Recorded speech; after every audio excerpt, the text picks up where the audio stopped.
Okay, so this is the first in our series of thermochemistry and thermodynamics videos. In this particular video, we're going to be discussing two of our variables, and those variables are going to be Q and CP, or sometimes you'll hear me say C sub P. It's the C with a subscript P, so sub P is oftentimes how I'll refer to it. And these two variables in particular kind of feed into the series of other equations that we are going to see as we go through this unit. Okay?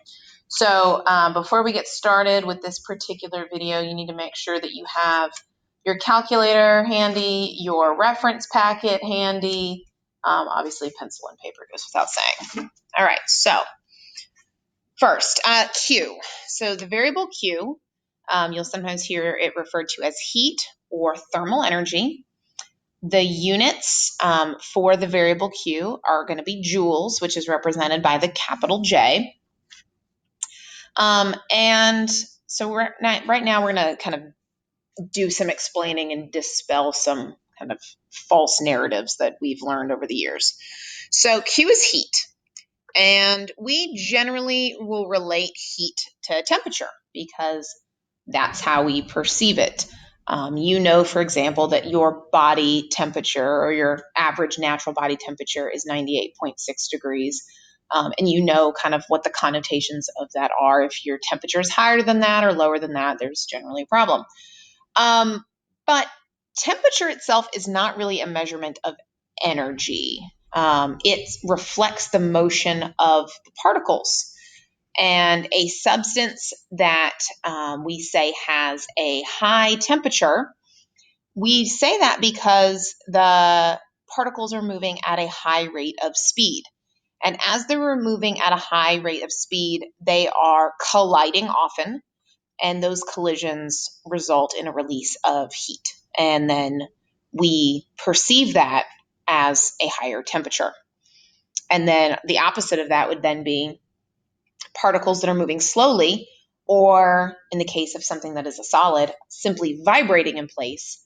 They're not moving very much. They're not colliding very often. They're not producing a lot of heat as a result of those collisions because they're not having very many collisions. And so therefore we would perceive that as having a lower temperature. Okay, so really it's movement of particles is what we're actually talking about here. And then C sub P is specific heat, or sometimes you hear this referred to as specific heat capacity, which is where the C comes in.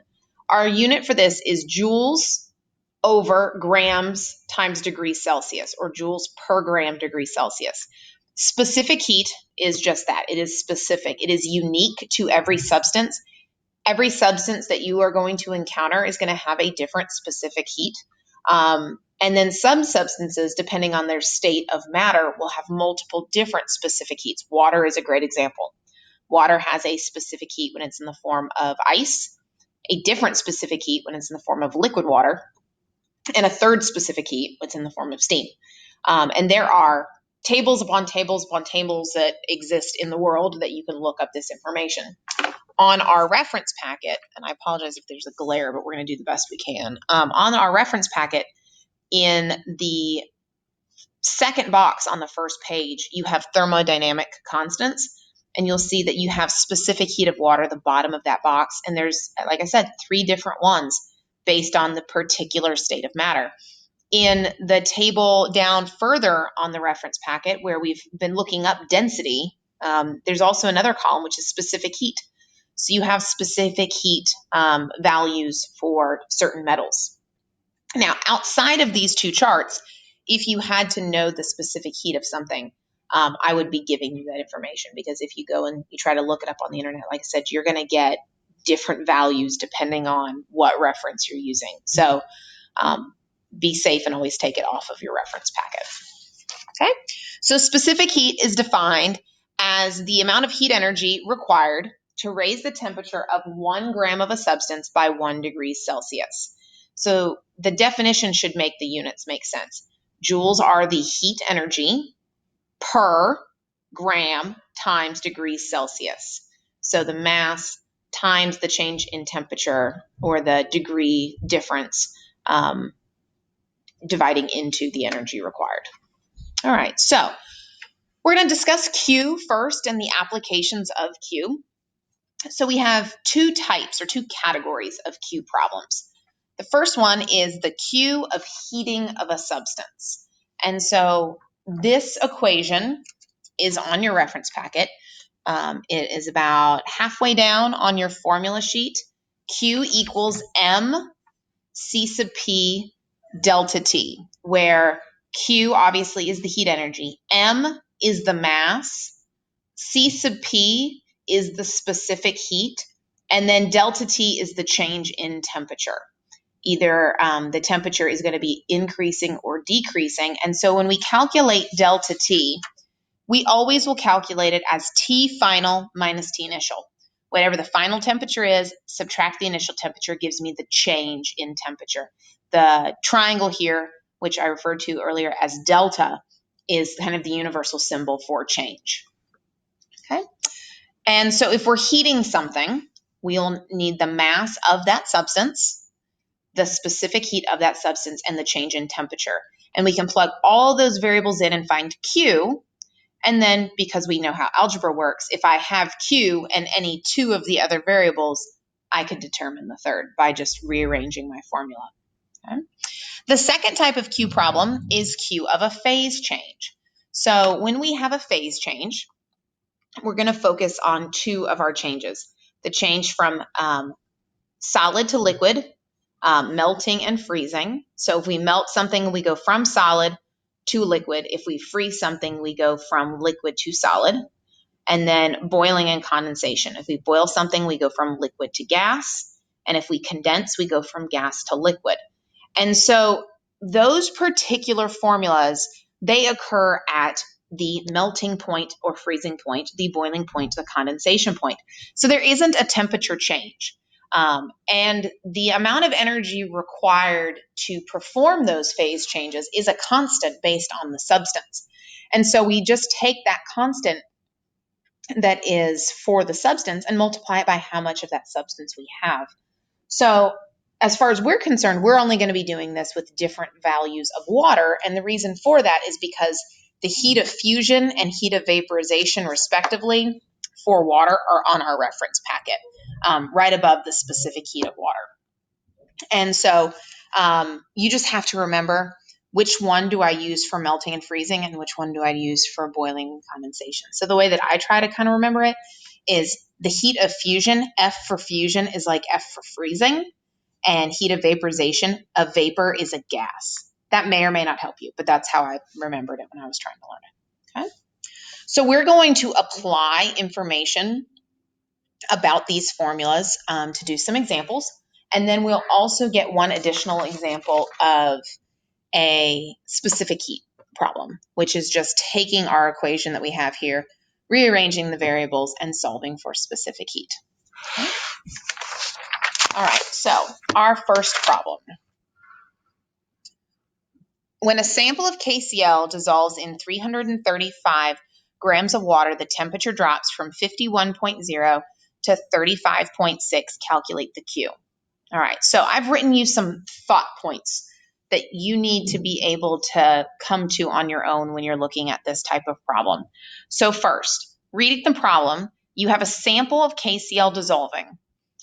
I don't know enough about the sample to do anything with it. I don't know how big the sample is. I don't know the temperature of the sample. I don't know the specific heat of the example. I just know that I have something that is dissolving.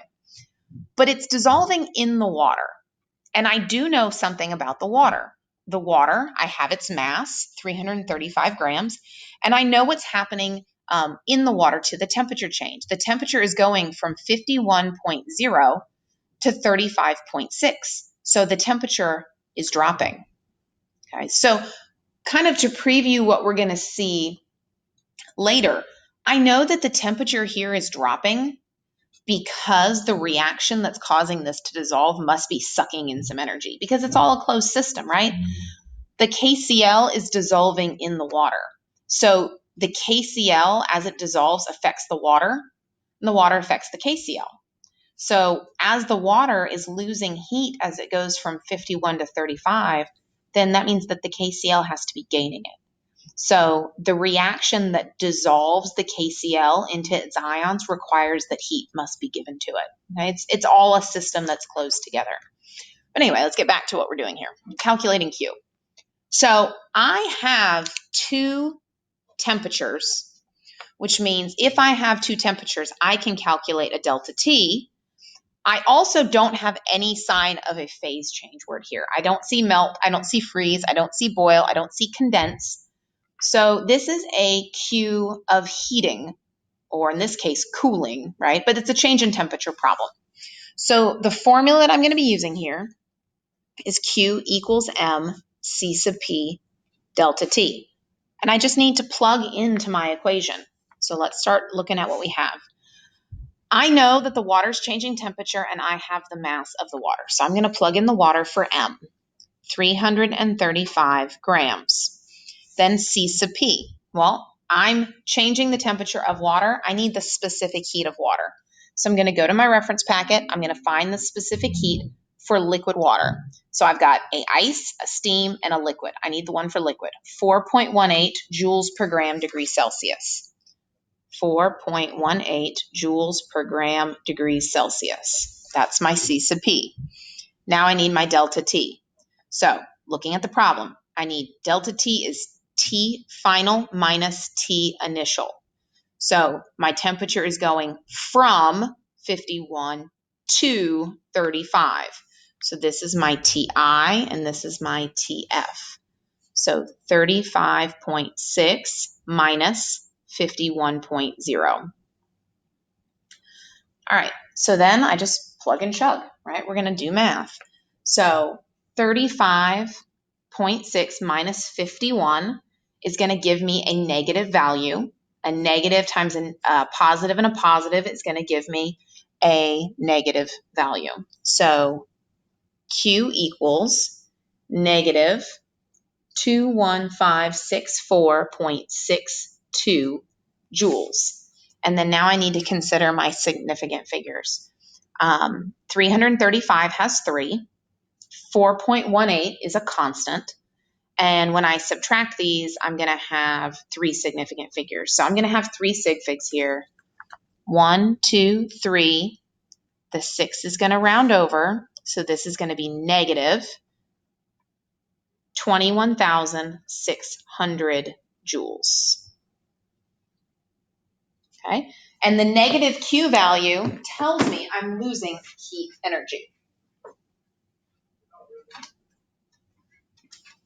All right, so let's look at our next example. So in my next example, I have a 15.2 gram sample dissolving in 95.0 grams of water. The temperature is going from 33.4 to 41.8. Calculate the heat. So again, big thing I need to notice, I have 2 temperatures, so I can do a delta T. But this time, it seems like it gave me a little bit too much information. Why do I have 2 masses? Well, let's look at what we have. A 15.2 gram sample dissolves in 95.0 grams of water. Do I know what the sample is? Do I know the temperature of it? Do I know anything about it? No. So this is just extra information, right? This is a head fake. Now, later in this unit, if I knew what the sample was, I would actually be able to do something with this value. But I don't know what the sample is right now, so I can't. All I can do is focus on what's happening with the water that I do have enough information for. So it's asked me to calculate the heat. That's code for finding Q. Q equals M, C sub P, delta T again. Let's plug in. So M, 95.0 grams of water.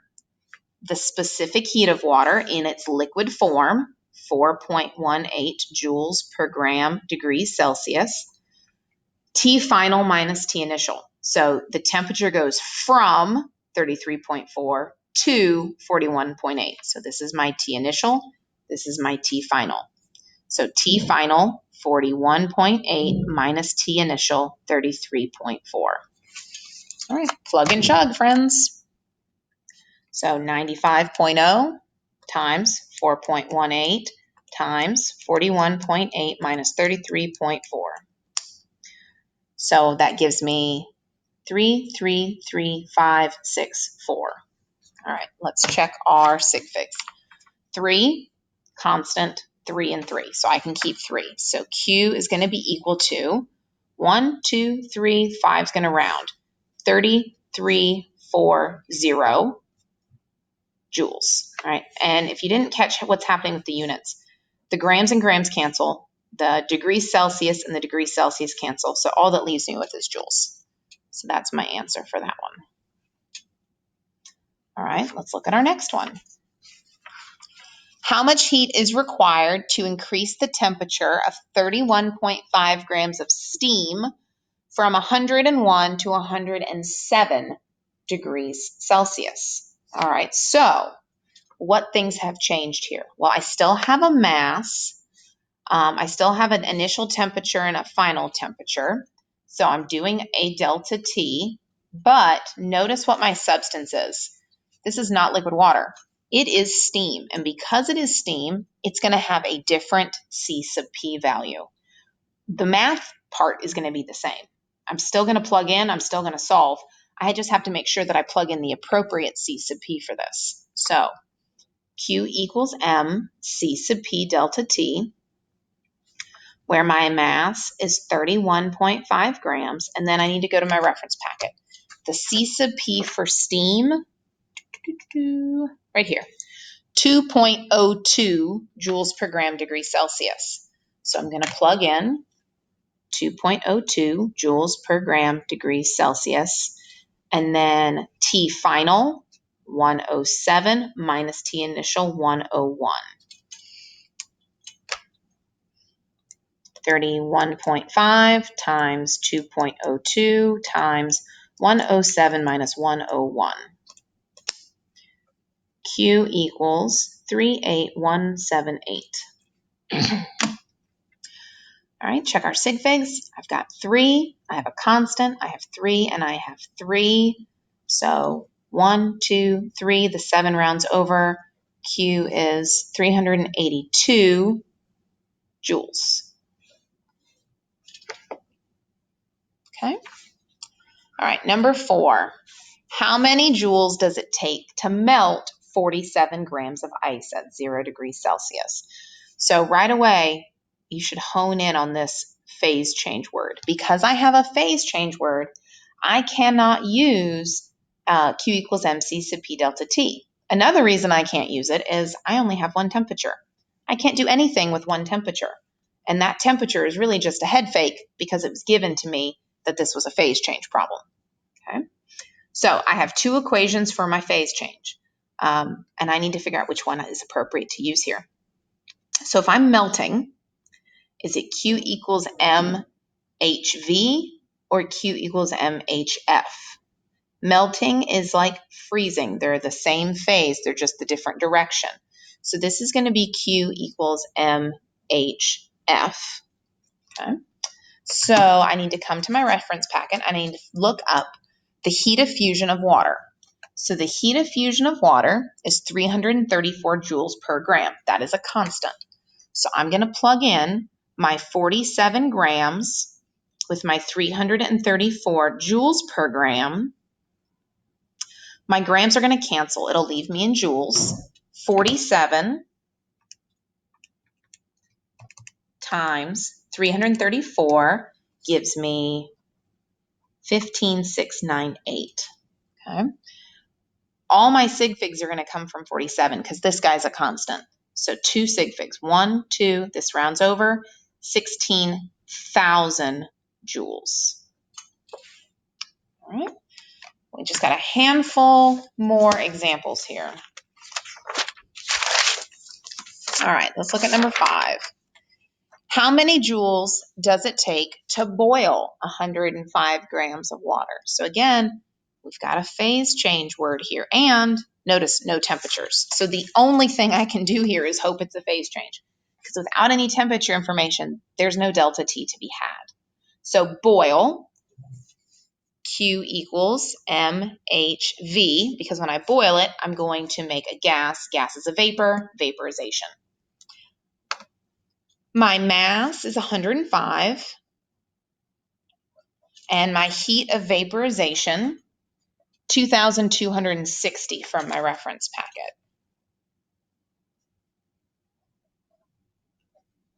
Okay, so 105 times 2,260 gives me 237,300, 237,300 joules.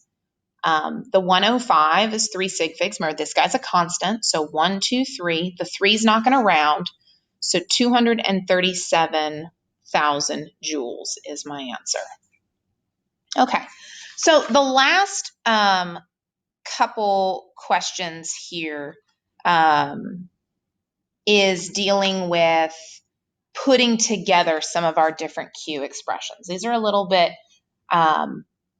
more complicated, not harder, but just there's more going on. So it requires you to kind of think through the process. So we're going to run through 2 of these and kind of go through your thought process into how you would attack these. So for our first one, if you start with 35 grams of ice at -5 and heat it until it's liquid at 6 degrees, how much energy would that take? So think about what's happening, right? We've started with ice. It's all ice, and it's at -5. Well, what temperature does ice melt at? Well, it melts at 0. So between -5 and 0, that ice is in the solid form, and we are heating up that ice. But then what happens at 0? At 0, the ice melts, which is a phase change. And then from 0 to 6 degrees, what happens? Well, we have liquid water and we're heating it. So we really have 3 different things going on. So we are heating ice, then we are melting ice, then we are heating water. And so we've got 3 processes, and we actually have to do 3 different formulas. So heating, Q equals M C sub P delta T. What are we going to do here? We're going to use the C sub P of ice, and we're going to see how much energy it takes to heat up the ice. Then we're going to melt it. Well, melting is a phase change. Q equals MHF. Once we melt it, now it's in the form of liquid water, and we're going to heat that liquid water up to 6 degrees. So Q equals MC sub P delta T for liquid water. Okay, so we're going to do 3 of these, and we need to figure out the total energy required to do all of that. So we're going to do 3 problems. We're going to add the answers together. That's going to tell me how much energy this takes. All right, so let's start with the heating the ice. Q equals M C sub P delta T. So our M is 35.0 grams.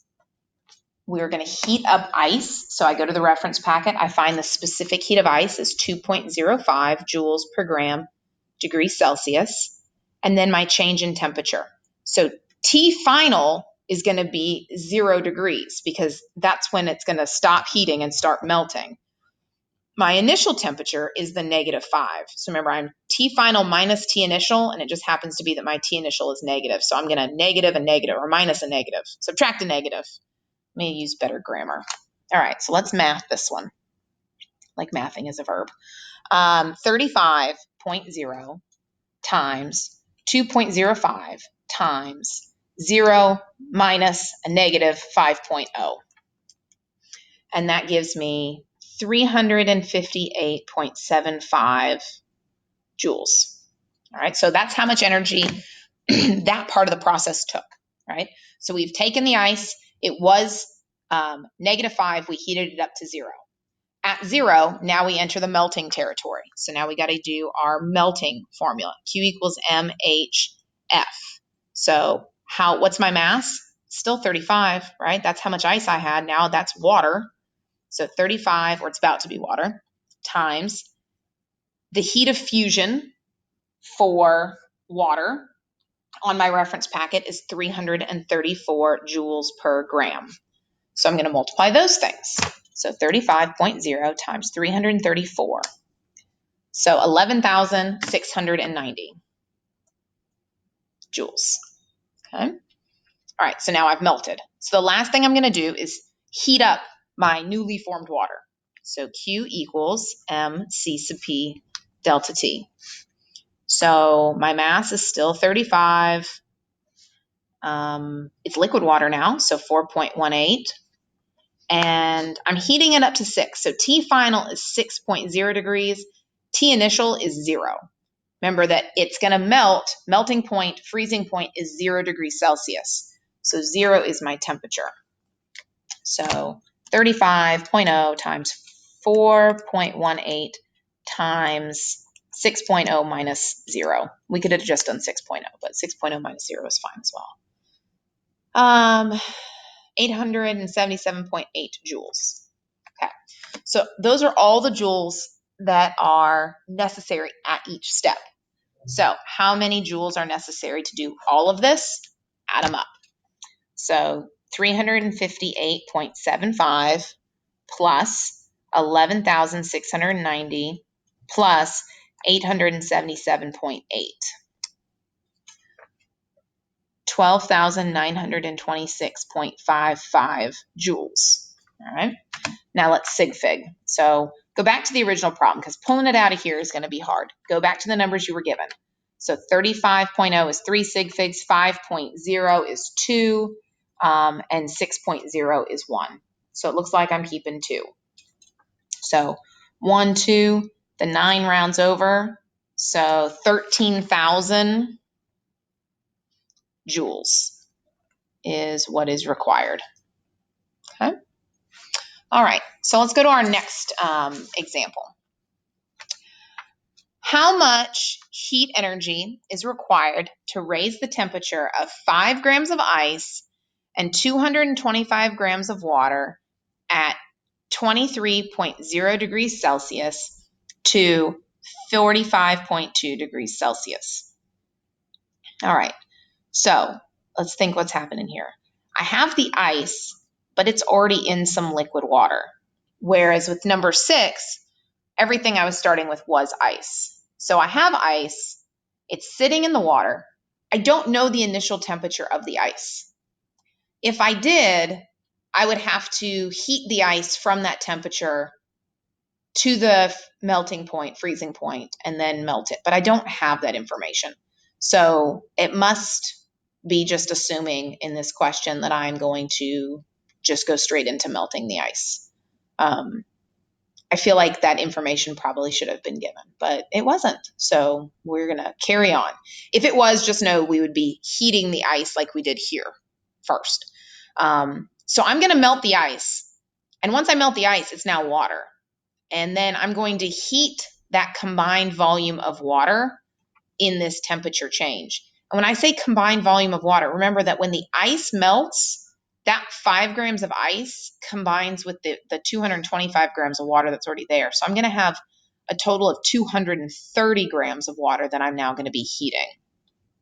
All right, so melt the ice, heat the water, add it together. So Q equals MHF 5.0 334 1,670 joules for that. And now let's heat our combined water. Q equals MC sub P delta T.